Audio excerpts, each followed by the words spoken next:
అంత మామూలేరా, అంతా ఒకటే.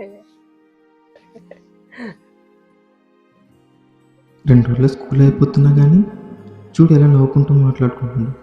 చి ఓయ్ ఏంటి అసలు ఇంతైనా ఉందా నీకు? ఇదేంటి కాంపతీస్ చూసిందా ఏంటి? నేనన్నది ఫీలింగ్. ఇప్పుడు ఏమైందని? 2 డేస్లో స్కూల్ అయిపోతుంది, అసలు మిస్ అవుతావా నన్ను?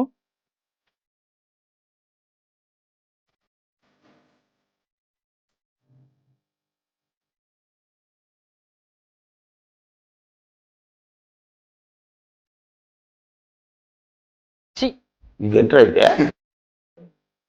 మీరేంటో మీ విధానాలు ఏంటో ఇప్పటికి నాకు అర్థం అవరో బాబు.